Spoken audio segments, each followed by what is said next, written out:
Hey, hi, I'm Luke Kerner with Second Shares. We're here today with Jack Groetzinger of Geek. Jack, can you tell me a little about yourself and a little about Geek? Yeah, sure thing. So I am a Dartmouth College grad. Out of school, did management consulting for a little while, realized it wasn't for me, and did a different web startup called Scribnia. My partner Russ and I sold that about a year ago, and we dove immediately into SeatGeek. The elevator pitch for SeatGeek, we forecast the price of sports and concert tickets sold on the secondary market. So, prices on the secondary market fluctuate widely. We have an algorithm that can tell you either prices are going up or prices are going down, and you can use that info to get prices when they're at their lowest. And what's the business model for SeatGeek? So in addition to the forecasts, we also are basically a vertical search engine. So when you look up a game, we'll pull inventory in real time from all the web's big ticketing sites. Wow. We'll look at every ticket, and we will isolate how good a deal it is. So we can tell you, maybe there are 1,000 tickets out there, but these are the 10 you should think about buying. If you choose to buy one of those, we get a cut of the sale. We get about 8% on average. But important to emphasize that percent that we get does not come out of the user's pocket. So you basically pay the same thing if you buy through SeatGeek or if you go directly to a ticket website. Okay, so free to the user, that sounds good. What's your average ticket size? It's around 240, the transaction size. Okay, and so you've obviously located your company in New York, and I've seen you. We met at the New York Angels group. Can you talk a little about what it's been like to operate a company in the New York scene? It's been great. Like I was saying before, we don't have the historical perspective on how the New York tech scene has evolved because we've only been here since September. But from what I understand, it's really blossoming right now, and I think we kind of got lucky when we moved here.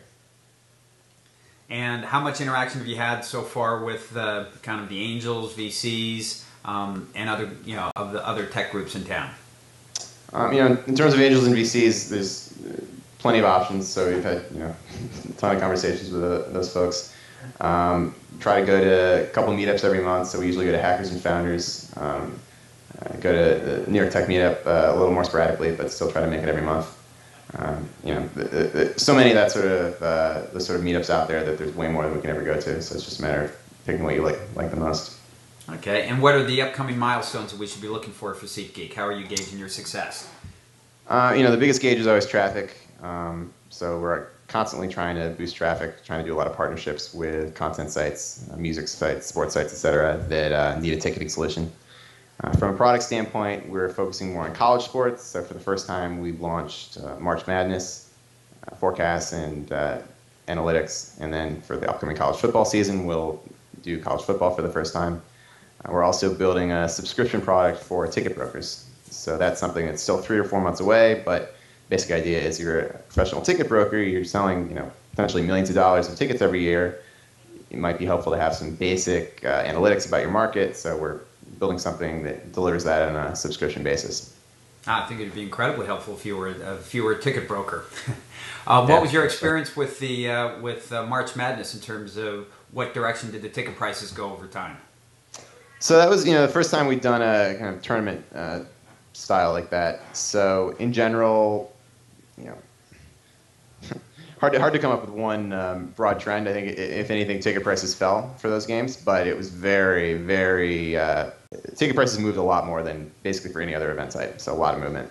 Did it depend on kind of the size of the school that won, and I guess how big their booster community is?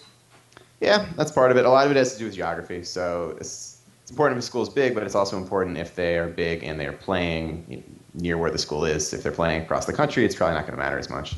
Okay, well, terrific. Well, good luck at tonight's New York Tech Meetup. Look forward to hearing you speak there, and thanks for the time. Cool. Thanks, Luke. Bye, Jack.